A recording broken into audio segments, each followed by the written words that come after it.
Bienvenidas y bienvenidos a nuestro primer episodio del ciclo Revisitando la crítica de la razón pura, consecuencias epistemológicas y políticas, a 300 años del nacimiento de Immanuel Kant. Immanuel Kant nació en Königsberg el 22 de abril de 1724. Su obra mayor, La crítica de la razón pura, publicada en 1781 y reformulada considerablemente en la segunda edición de 1787, fue interpretada en principio como una variante del escepticismo de Hume, pero poco a poco fue encontrando su lugar y el eco que su autor esperaba, convirtiendo a Kant en el filósofo más importante de su época, reconocido por Fichte, Schelling, Hegel, Goethe, Hölderlin. Desde entonces, esta obra en particular, y la obra de Kant en general, ha sido leída, interpretada, desarrollada y discutida en forma incesante en los últimos 2 siglos, en el marco de diversas tradiciones, vertientes y disciplinas.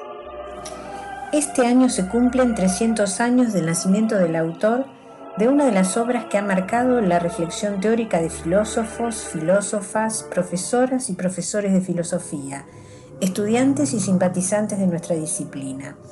Por ello consideramos que volver a leerla e interrogarnos acerca de las cuestiones que la misma nos plantea es una oportunidad para retomar el apasionante camino del pensar. En primer lugar, podemos preguntarnos, ¿en qué clave de interpretación vamos a leer la crítica de la razón pura? Ella puede ser leída como una teoría del conocimiento, como una ontología en el sentido heideggeriano, como una especie de antesala de la epistemología o como una reflexión en torno a lo que Hannah Arendt denomina la condición humana. Según el texto de la Lógica de 1765, en el cual Kant establece las famosas 4 preguntas que corresponden a la filosofía, cito: el campo de la filosofía en sentido cosmopolita da lugar a las siguientes preguntas. 1. ¿Qué puedo saber? 2. ¿Qué debo hacer? 3. ¿Qué me cabe esperar? 4. ¿Qué es el hombre? La metafísica responde a la primera cuestión, la moral a la segunda, la religión a la tercera y la antropología a la cuarta. En el fondo todo podría incluirse en la antropología, porque las 3 primeras preguntas se refieren a la última. El filósofo entonces debe poder determinar: 1. Las fuentes del conocimiento humano. 2. La extensión y el uso posible de todo saber. Y finalmente, 3. Los límites de la razón. Fin de cita. Según este texto, podríamos decir que si la crítica de la razón pura resuelve todas las cuestiones que atañen a la filosofía, y si la pregunta fundamental es la pregunta acerca de la condición humana, que se expresa en la última pregunta planteada por Kant, entonces podríamos tender un puente entre la crítica de la razón pura y la ontología fundamental que propone Martin Heidegger.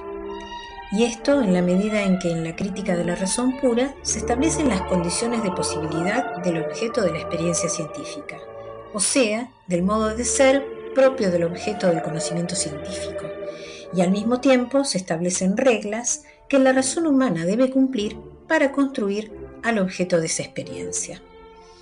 Por ello, también podemos tender un puente con las epistemologías del siglo XX, puesto que estas últimas se preguntan acerca de los requisitos que debe cumplir un saber para ser reconocido como ciencia. Sin embargo, a diferencia de las epistemologías del siglo XX, que comienzan con el positivismo lógico, en las cuales la ciencia se considera como un saber privilegiado frente a los demás, en la crítica de la razón pura vamos a observar que emergen distintos tipos de saberes que responden a diferentes lógicas, sin que ninguno de ellos se ponga por encima de los demás. Vemos entonces que la crítica de la razón pura puede ser leída como una teoría del conocimiento, como una ontología, como una epistemología, e incluso como una reflexión acerca de la condición humana. Al respecto, cabe aclarar que no vamos a encontrar en la crítica de la razón pura una definición acerca de lo que es el hombre, sino que vamos a poder identificar los límites que tiene la razón humana y las condiciones que debe cumplir para construir conocimiento legítimo. Un conocimiento que, según los términos utilizados por Kant en la propia crítica de la razón pura, tenga sentido o validez cognoscitiva. Este es un tema clave para comprender el tratamiento de la cuestión de la verdad que aparece en la obra. En lo que sigue, los invito a recorrer paso a paso, a través de los distintos episodios, los principales ejes de la argumentación kantiana, siguiendo el hilo de su reflexión a lo largo de las diferentes secciones de la obra.